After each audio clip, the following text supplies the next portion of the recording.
first boyfriend ko siya. Super saya. So, first boyfriend and last.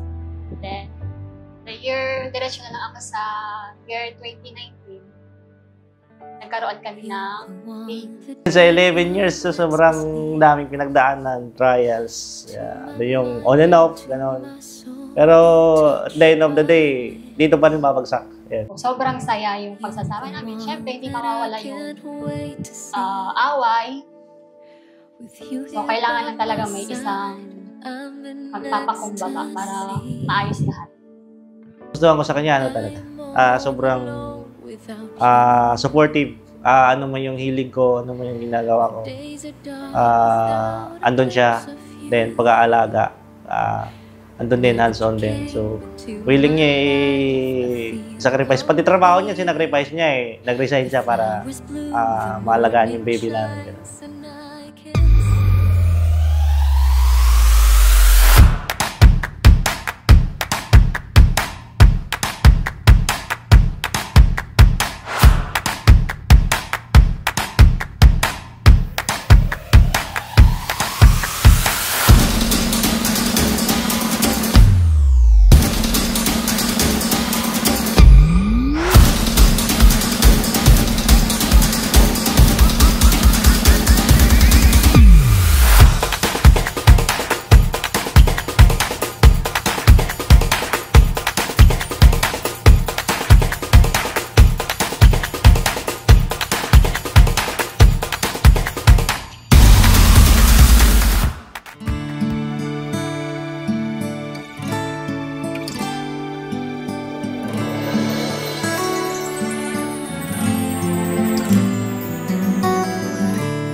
Please hear me out, my friend.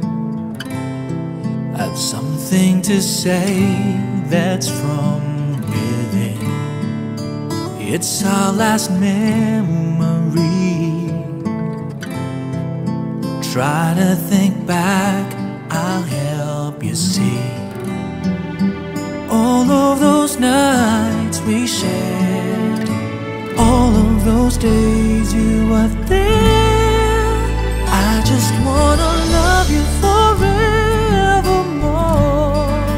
and I wanna hold you just like before. Ikaw lang yung para sa akin na masasabi ko na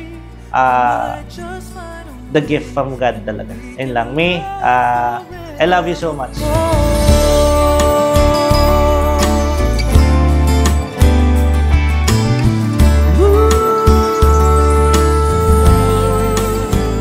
Sa lahat. Kasi God provider ka ng family natin. Mabuting ama ka din kay JR. And you would still be mine. But here I am crying all alone. All of the love we've shared, all of the time you were there.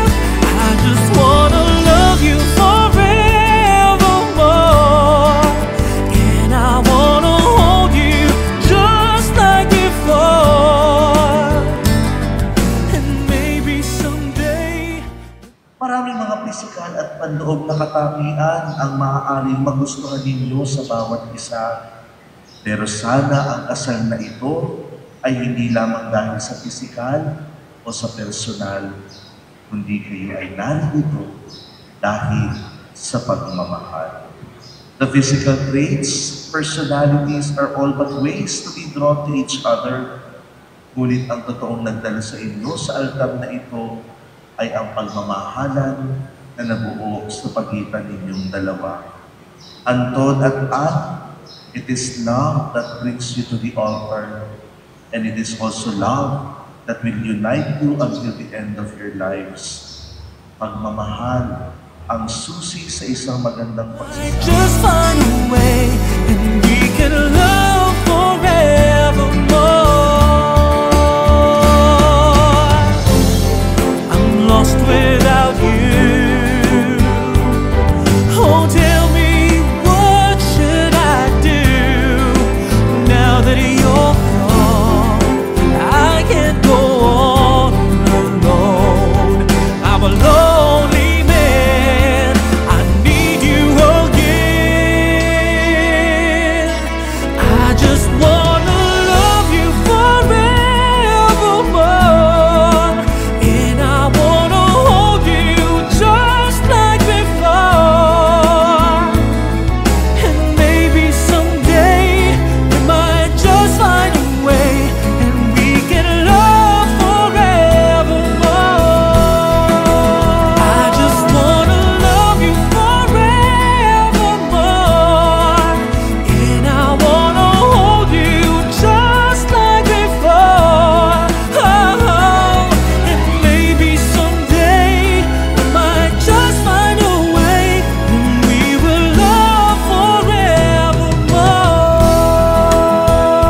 manugang. Wala ko masabi dyan. Kaya mahal na mahal ko yan. Alagaan mo yung pamilya mo. Kasi ang sacrament of marriage, a covenant yan between God and the couple. Ipagpatuloy nyo, ilagay nyo si Jesus Christ sa sentro ng buhay nyo. Ay sana tuloy nila ang kanilang magandang pagsasama. Wala akong masasabi sa kanilang dalawa. Ganda sila magdala ng pamilya. Yan lang. Maraming salamat.